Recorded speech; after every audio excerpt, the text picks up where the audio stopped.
Olá! No programa Destaque desta semana, iremos conhecer um pouco do Colégio Liceu do Ceará, que está completando 163 anos. A escola é a mais antiga do estado e a terceira mais antiga do Brasil.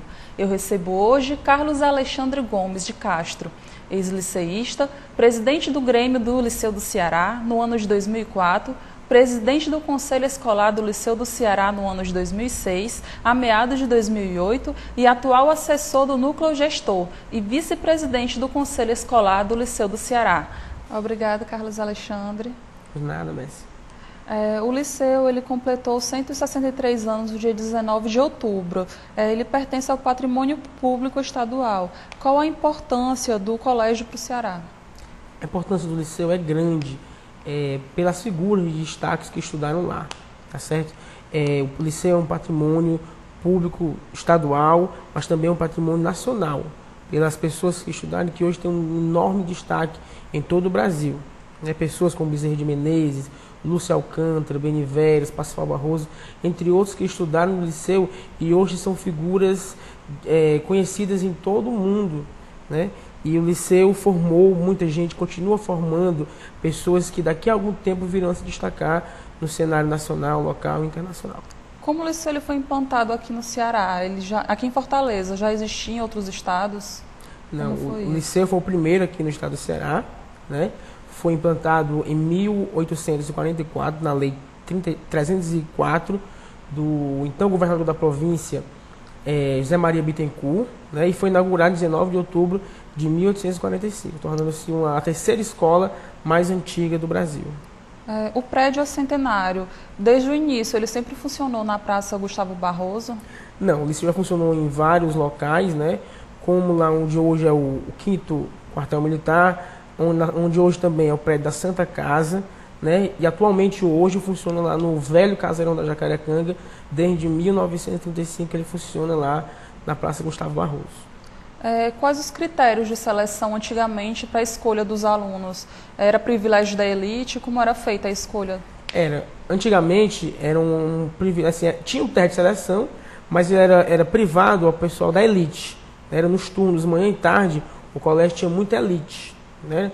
À noite aqui era mais os trabalhadores que trabalhavam ali pelo centro, que estudavam na escola. Mas sempre teve o teste de seleção muito rigoroso, né? Muito cobrado dos alunos lá, que eles tivessem um bom saber para poder estarem passando pelos bancos, pelas carteiras do Liceu do Ceará. E esse teste consistia no quê? Era uma prova? Eram provas de português, de matemática, de latim. Naquele tempo existia o latim, e que esses alunos faziam. E muita gente, eu escutei discursos nesse aniversário da escola, que muita gente não conseguiu entrar pela dificuldade, o grau de dificuldade muito grande dessas provas que existiam na escola.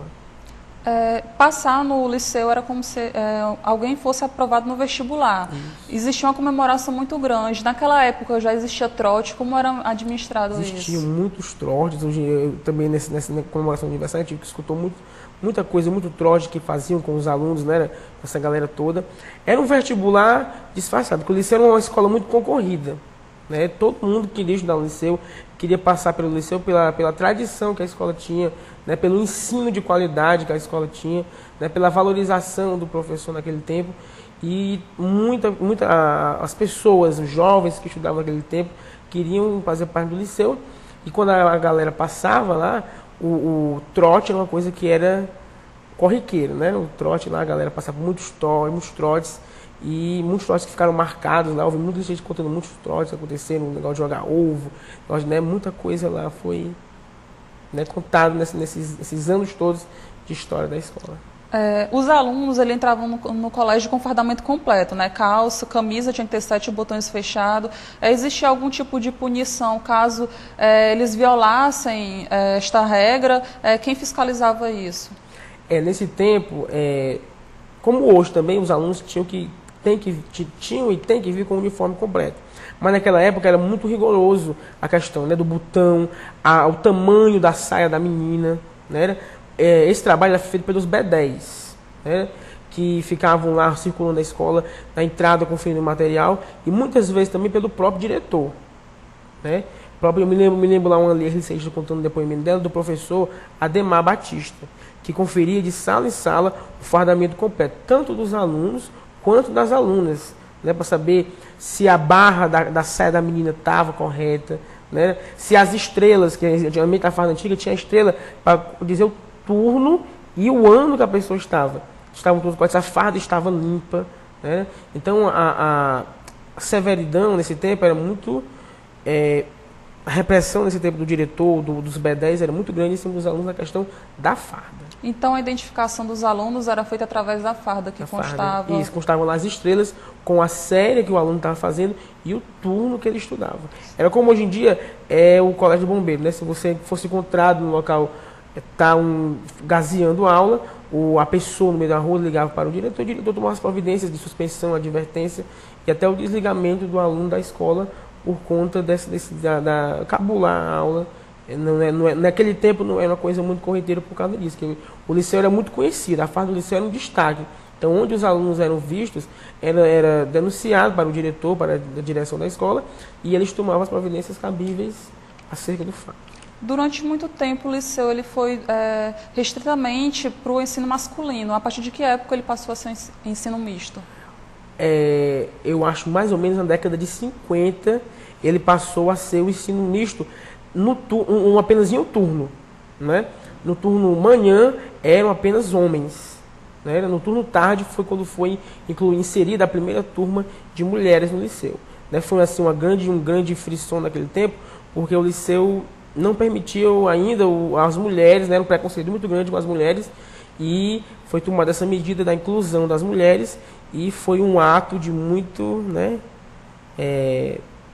muita boato, muitas coisas, né, que os alunos, os homens, né, ficaram chocados com a inclusão das mulheres. Funcionava nos 3 turnos, manhã, tarde e noite. Aí só apenas no turno da tarde que as mulheres foram inseridas. E o fardamento tinha que ser manhã, tarde e noite ou turno da noite? Manhã, tarde e noite tinha que ter o fardamento.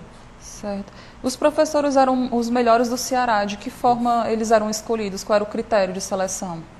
A seleção de professores é uma seleção muito rigorosa, feita pelo próprio diretor, né, o próprio diretor que escolhia pelo currículo.